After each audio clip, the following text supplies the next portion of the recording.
Luke 23. Then the whole assembly rose and led him off to Pilate, and they began to accuse him, saying, "We have found this man subverting our nation. He opposes payment of taxes to Caesar and claims to be Messiah, a king."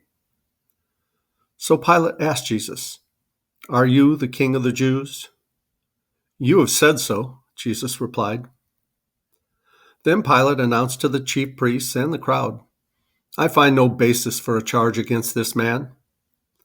But they insisted. "He stirs up the people all over Judea by his teaching. He started in Galilee and has come all the way here." On hearing this, Pilate asked if the man was a Galilean. When he learned that Jesus was under Herod's jurisdiction, he sent him to Herod, who was also in Jerusalem at the time. When Herod saw Jesus, he was greatly pleased because for a long time he had been wanting to see him. From what he had heard about him, he hoped to see him perform a sign of some sort. He plied him with many questions, but Jesus gave him no answer. The chief priests and the teachers of the law were standing there, vehemently accusing him. Then Herod and his soldiers ridiculed and mocked him. Dressing him in an elegant robe, they sent him back to Pilate. That day, Herod and Pilate became friends. Before this, they had been enemies. Pilate called together the chief priests, the rulers, and the people, and said to them, "You brought me this man as one who was inciting the people to rebellion. I have examined him in your presence and have found no basis for your charges against him. Neither has Herod, for he sent him back to us, as you can see. He has done nothing to deserve death. Therefore, I will punish him and then release him." But the whole crowd shouted, "Away with this man! Release Barabbas to us!" Barabbas had been thrown into prison for an insurrection in the city and for murder.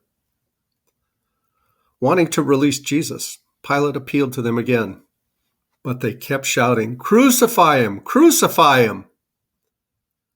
For the third time, he spoke to them. "Why? What crime has this man committed? I have found in him no grounds for the death penalty. Therefore, I will have him punished and then release him."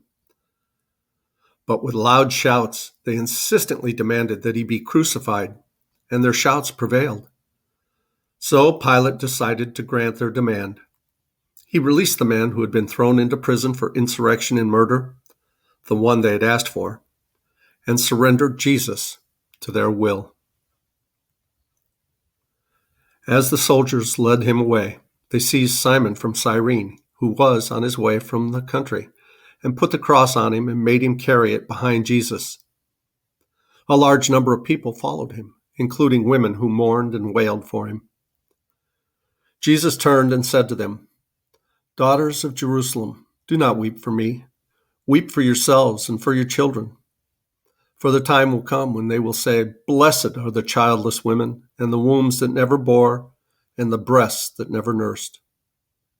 Then they will say to the mountains, 'Fall on us,' and to the hills, 'Cover us.' For if people do these things when the tree is green, what will happen when it is dry?" 2 other men, both criminals, were also led out with him to be executed. When they came to the place called the Skull, they crucified him there along with the criminals, one on his right, the other on his left. Jesus said, "Father, forgive them, for they do not know what they are doing." And they divided up his clothes by casting lots. The people stood watching, and the rulers even sneered at him. They said, "He saved others. Let him save himself if he is God's Messiah, the chosen one." The soldiers came up and mocked him. They offered him wine vinegar and said, "If you are the king of the Jews, save yourself." There was a written notice above him which read, "This is the King of the Jews." One of the criminals who hung there hurled insults at him. "Aren't you the Messiah? Save yourself and us." But the other criminal rebuked him.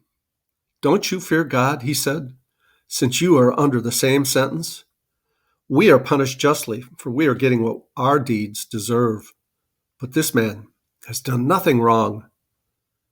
Then he said, "Jesus, Remember me when you come into your kingdom." Jesus answered him, "Truly I tell you, today you will be with me in paradise."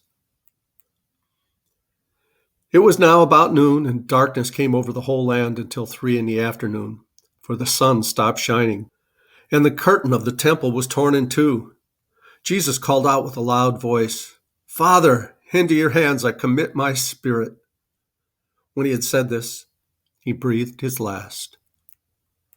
The centurion, seeing what had happened, praised God and said, "Surely this was a righteous man." When all the people who had gathered to witness this sight saw what took place, they beat their breasts and went away. But all those who knew him, including the women who had followed him from Galilee, stood at a distance, watching these things. Now there was a man named Joseph, a member of the council, a good and upright man, who had not consented to their decision and action. He came from the Judean town of Arimathea, and he himself was waiting for the kingdom of God. Going to Pilate, he asked for Jesus' body. Then he took it down, wrapped it in linen cloth, and placed it in a tomb cut in the rock, one in which no one had yet been laid. It was preparation day, and the Sabbath was about to begin. The women who had come with Jesus from Galilee followed Joseph and saw the tomb and how his body was laid in it. Then they went home and prepared spices and perfumes, and they rested on the Sabbath in obedience to the commandment.